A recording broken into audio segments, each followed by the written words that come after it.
Hey everyone, and welcome back. We're diving into something pretty unique this time, the Covenant of Salt. You guys sent in a bunch of stuff, even parts of a book called, well, the Covenant of Salt sounds intense. It is. What's interesting is it's not just like a regular agreement, it's deeper than that. This idea that salt, something we use every day, can be this powerful symbol tying people's lives and destinies together. Okay, so no simple handshake here. And this book makes it sound like this covenant thing is a part of history and cultures all over the world. Wow. How does salt even fit into all of this? Well, the book says that salt and blood have this deep connection in our minds. Like they represent the same things, life and unity. And it makes sense, right? Blood, essential for life. Salt, historically key for preserving it. So they were like literally linked for survival. That's a really cool connection. But the book goes beyond that, doesn't it? It's not just practical. It even mentions how in some cultures, sharing salt was like a blood oath. Right. Use the term blood brotherhood, which is kind of intense. Did people really see each other as family just because they shared some salt? Totally. It was like this merging of lives, an unbreakable bond. The book even tells a story about a robber Yakub. He breaks into this governor's palace, wants to steal treasure, ends up tasting some salt that was part of a meal there. And get this, just tasting the salt makes him change his mind completely.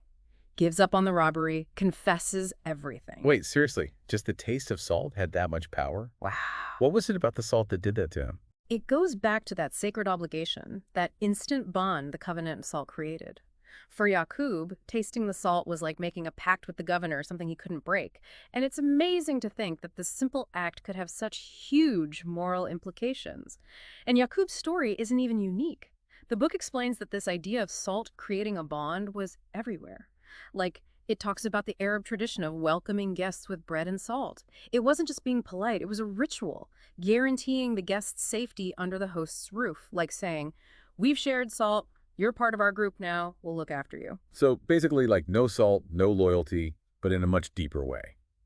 It's fascinating how hospitality and protection were built into a simple act. But the book also mentions salt being used in more official settings too, right? Like with oaths and promises. Yes, salt wasn't just for informal bonds, it was a big deal in official agreements, alliances. Rulers would use salt in ceremonies to solidify deals, showing how serious their promises were. Not just shaking hands, more like a sacred ritual, something bigger than themselves. Wow. So salt wasn't just a symbol. It was like the glue holding everything together. But something else stood out to me while I was reading the connection between salt and blood. The book says it wasn't just symbolic, but that they were practically connected too. It even mentions how some historical and modern medical practices use salt in ways that kind of mirror the functions of blood. That seems like a huge leap.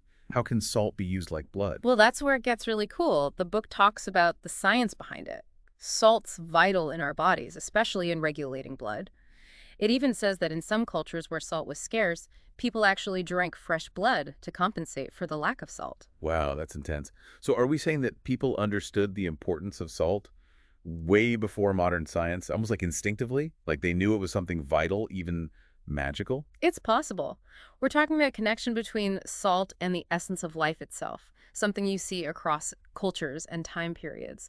And it's not just humans either. The book even says that animals need salt too, suggesting it might be something fundamental to all living things. It's like salt holds this universal secret about life, and the covenant of salt taps into that, using it to create these powerful bonds between people. It makes you think, what else might have these hidden meanings that we hadn't figured out yet? Exactly. And the idea of salt representing life also helps explain why it was used in sacrifices in different cultures. The book suggests that salt was seen as a way to give life to offerings, making them more acceptable to the gods. That makes a lot of sense. If salt equals life, adding it to a sacrifice would be like offering that life force to the gods, right? Like this offering is valuable, it has the essence of life within it. But the book also talks about how salt became a part of religious traditions, like in Judaism. Right. The book talks about how salt was part of the Jewish Sabbath meal. The table was seen as an altar, and the salt made the meal sacred. It was a way to connect everyday eating with the divine. So they were bringing that covenant idea, that connection to the divine, into their homes and daily lives. That's amazing. And it wasn't just Judaism, was it? The book mentions salt in Christian practices, too. Yeah. It talks about how salt was used in baptism and the Eucharist, representing wisdom and spiritual cleansing. Again, salt goes beyond just being a physical thing. It takes on this deeper spiritual meaning. But one of the most interesting parts is how the book looks at the Ten Commandments, saying they aren't just random rules, but expressions of this loving covenant between God and his people. Now, that's interesting. Most people just see the Ten Commandments as a list of don'ts. How does the book tie them to this covenant idea? It says you should see the commandments as an agreement between God and humanity. It's not just blind obedience, it's more like guidelines for how to keep this relationship strong within the covenant. So instead of don't do this or else, it's here's how we stay connected and in good standing. That's a different way to see it. But how does that apply to specific commandments like honor thy father and mother? That's a perfect example. The book says that honoring your parents in the context of the covenant is an act of honoring God's authority, recognizing the divine order within the family. It goes beyond just respecting your parents. It's about respecting the hierarchy God set up. So it's not about avoiding punishment. It's about seeing a bigger picture, a divine order beyond your own family. And it doesn't just stop with your parents, right? The book mentions how father and mother could refer to any authority figures, elders, leaders. Yeah. It expands filial piety to include respecting all legitimate authority, seeing them as an extension of God's authority. It creates a sense of interconnectedness in the community where respecting those in charge becomes a way of respecting God. It's amazing how honoring your parents can have these profound theological implications when you look at it through this covenant lens. But what about the other commandments, ones that seem more straightforward, like thou shalt not kill, thou shalt not steal? Well, the book argues that you should interpret those within the framework of the covenant, too. For example, thou shalt not kill isn't just about avoiding murder, it's recognizing the sanctity of life, a life that ultimately belongs to God. Taking a life is like an offense against the Creator, a violation of the covenant. So respecting life becomes respecting God, the giver of life. It adds another dimension to something we usually see as just basic morality. Exactly. And it ties into the whole idea of blood revenge that existed in many cultures, where taking a life wasn't just a crime against a person, but a crime against God that needed retribution. Like, you can't just mess with someone's life because it doesn't really belong to you to mess with. It's a sacred gift from God. Yeah. But how does this covenant concept apply to thou shalt not steal? Well, the book suggests that property rights in this context aren't just human laws and agreements, but about respecting God's order, his way of allocating resources among his people. Stealing from someone is disrupting that divine order, breaking the trust inherent in the covenant. So even something like respecting someone's belongings becomes honoring the divine order, recognizing that everything ultimately belongs to God. It elevates everyday things to a spiritual level, doesn't it? It's like our actions have consequences not just for us, but for our relationship with God. And that leads to, thou shalt not bear false witness, respecting someone's reputation, right? Yes. But again, the book goes deeper. It's not just about avoiding lies, it's about protecting the integrity of a person, someone made in God's image. Lying about them becomes an attack on their essence, their divine reflection. Wow, that's powerful. Damaging someone's reputation becomes like damaging something sacred, something that Yeah. reflects God's image.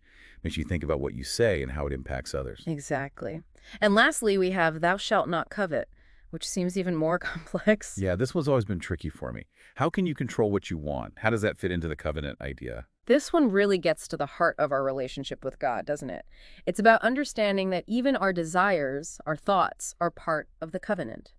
We're supposed to be content with what we have, trust in God's provision, and not desire what others have. It's about making our desires match God's will, knowing that true fulfillment comes from our relationship with Him, not things or envy. So it's not just outward actions, but having an inner state of gratitude and contentment, trusting God will provide what we need. That's challenging, but also really freeing in a way. Definitely. It's like, don't let your desires pull you away from the covenant. Find your satisfaction in God, not in what others have. Reminds us that true happiness comes from within, from our connection to the divine, not from external things. Wow, it's amazing how much depth there is in this simple concept of salt.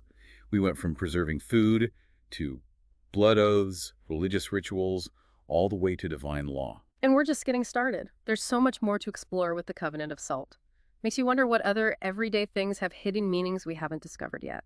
It's like we're seeing the world in a whole new way, one that shows us the symbolism and how everything is connected. We've barely scratched the surface. I can't wait to go even deeper. Me too. There's so much more to uncover, so many interesting paths to follow.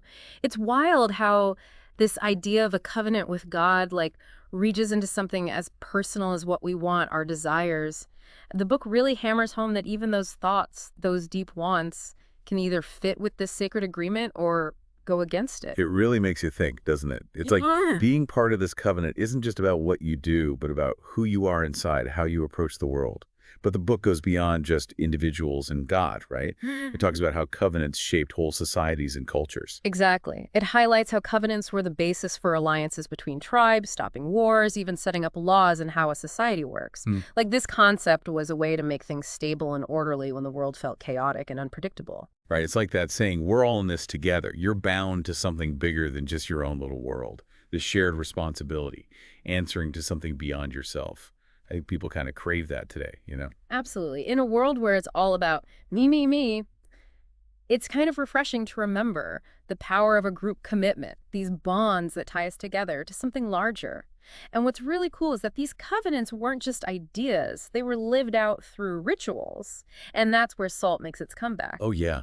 We talked about the bread and salt thing with the Arabs, but the book mentions other examples of how salt was used in rituals to make those covenants strong. One that stands out is how salt was used in oaths and treaties in ancient times. People would swear these oaths while holding or even tasting salt, like it was a symbol of how unbreakable their promise was. It wasn't just words, you know? It was like calling on something sacred, something way bigger than just one person. So the salt was this physical thing that represented the agreement, reminding them how serious and lasting their commitment was. Amazing that something so basic could have that kind of power. But these rituals, they weren't only for those big agreements between rulers, were they? No way. The book even talks about how salt was part of everyday life, like making bonds between people stronger within families, too. Like in some cultures, just eating a meal together where the food had salt was a way to create a connection, a sign of trust and friendship. More than just the food, it was something deeper, something with meaning. It's like a secret language, right? Communicating something big without saying a word. And it's so cool to think how these little rituals, just using salt in everyday ways, could actually affect how society was structured, how people related to each other. But one thing that keeps popping into my head is how this covenant of salt idea, it goes beyond any one culture or religion. We talked about it in Judaism and Christianity, but the book hints that it's even bigger than that. That's a great point. The book suggests that the big ideas behind the covenant of salt, the sacredness of life, keeping promises, how everything's connected, these resonate with people across different belief systems. It's like it taps into something essential about being human, something that goes beyond any specific religion. Yeah, like we're wired for connection, for meaning, for something that binds us together and makes us feel like we belong. And the covenant of salt, even though it's simple, gives us a way to access those deeper things we long for. Exactly. And what's amazing is that even today, in our modern world, we still see traces of this ancient wisdom, like echoes of the covenant of salt. That's so true. Like, think about that thing where you throw salt over your left shoulder for good luck. Little Sounds bit. silly, right? Yeah. But when you think about it, maybe being about warding off evil spirits, Hmm. it takes on a whole new meaning. I know, right? And it's not just superstitions. We still say things like, take it with a grain of salt, worth their salt, salt of the earth. Even if we don't realize it, those phrases are like little reminders of how important salt used to be, how it represented life, being pure, being trustworthy. It's like they're little pieces of history, showing us a time when salt was a much bigger deal in our lives. Makes you wonder what other ordinary things we use today have hidden meanings, too. That's what's so great about these deep dives, right? It's like they show us how the ordinary things can be extraordinary. They have these layers of meaning we usually miss in our busy lives. Yeah, it reminds you that there's always more to learn, more to see, more to appreciate about everything around us. But as we wrap up this part of our exploration, I'm curious what you think all this means for us today. What can we actually learn from this covenant of salt idea? How can we use this ancient wisdom in our modern world? Such a good question, and one we should really think about carefully. Maybe the biggest takeaway is that our lives are all connected, this web of relationships, some we see, some we don't. The covenant of salt, with its focus on sharing responsibility, keeping promises, and valuing life, gives us a way to move through those relationships with intention and integrity. It's like it's saying, remember how powerful commitment is, the strength of those ties that bind us together, not just to each other, but to something bigger. Exactly. And maybe if we embrace this old wisdom, if we see the deeper meaning in the everyday stuff, we can start building lives that are more meaningful and harmonious for ourselves and for the people who come after us. That's a beautiful thought, and one we'll take with us as we go into the last part of our deep dive. Welcome back, everyone. It's crazy to think something as basic as salt could have this much meaning, and how it's shaped human history and cultures for so long. It feels like we've just, dipped our toes into this whole covenant of salt thing. Totally. What really sticks out to me is how the book says covenants aren't just like personal deals, but they're about making this framework for a whole community, a sense of belonging. Right, like with that Arab custom of giving bread and salt to a guest. It wasn't just feeding them. It was about making them part of this circle of safety and trust, creating a bond that went beyond just one person. Exactly. The book even mentions how in the past, covenants were used for big stuff too, making alliances between tribes, ending wars, even defining the relationship between people and the divine. It's like this concept was a way to bring order and stability when everything felt unpredictable and kind of crazy. Yeah, it's like admitting, hey, we're all in this together, bound to something bigger than just me and what I want. That shared responsibility, answering to something beyond ourselves. I think that's something we all need a bit more of these days. Absolutely. We live in a world that's so focused on individual freedom.